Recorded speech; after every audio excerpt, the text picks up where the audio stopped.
I want to be into graphic designing for video gaming. The physical therapy field, the medical field. To become a pilot. Become an audiologist. First impressions is key. Interviewing process and how to talk to people. The do's and the don'ts of the business world. I'm Tyler Curris. My name is Ajim Garby Saint-Hilis. My name is Jonathan Shepard. My name is Taylor Burke, and I am participating in the Juniors to Jobs program. I'm here for the Juniors to Jobs program. I am attending the Juniors to Jobs program.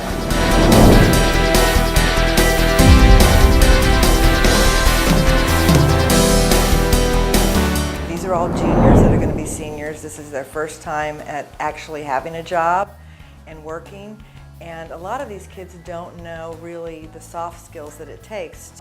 So we decided to take the kids of Palm Bay and see and work with them.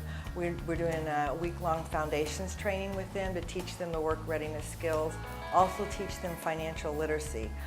Teach them what it takes to put together a budget. Look at your take-home pay. What do you want to spend? What do you want to put aside in savings? Teaching them all those skills that they don't get and they don't learn at school and with their parents. And so we're working with them on that piece and also on the work readiness piece and also some career exploration to help them in the future decide what they want to do with their life. Because you have to understand how passionate I am about this. This is to help the community, help kids understand about being employable. And I'm trying to get you to engage yourself in your education and then what you need to prepare yourself for, work-wise. The reality is that the world is what the world is. You could change certain things, maybe in certain social structure, but when it comes to employability, there's a protocol. And that protocol is not going to change. No corporation is going to change their way of doing business just because they want to please you. One of the things that we felt was particularly important for this age group was to learn a little bit about the world of work, what's expected of you, how you would do a resume, how you would learn to work in an environment maybe that you're not used to working in. Interview 101. We're also going to be touching a bit on financial literacy as well. So that's really how we assembled our curriculum for this week. They'll each be interviewing with 4 to 5 different employers at the end of this week. So it's really going to give them a chance to get out there, give them some practice, and give them some visibility. I want to be in that environment, people who have jobs and who work, because I want to ask them questions. I want to ask, from point A to point B, and I want to ask how do they get from the beginning to now, and how do they do it? And I want to get out there and learn how they accomplish their goals and their dreams, so I can accomplish my goals and dreams. You can't stop. That's basically it. You can't stop. You have to keep driving. You have to keep pushing, no matter how many times you fail.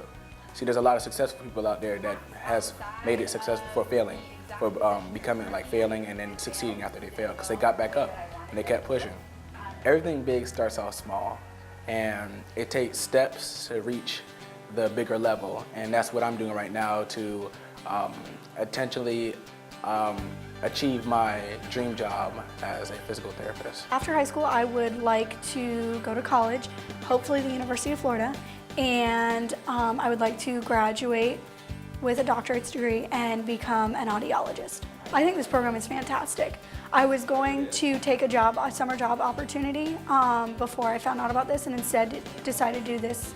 And I think this was definitely the better option. I have learned so much that I didn't know, and it hasn't been boring. It's been very interactive. It's been fun. I've met a lot of new people that that live here locally that I never knew before, even people that I go to school with that I didn't know.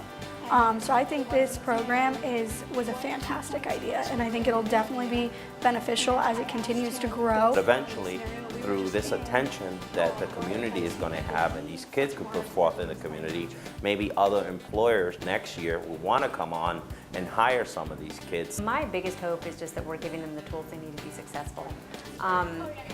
We have found that until you've had a job, you don't know what it's like. And it's always easiest to get a job and to build on your career when when you've already had one.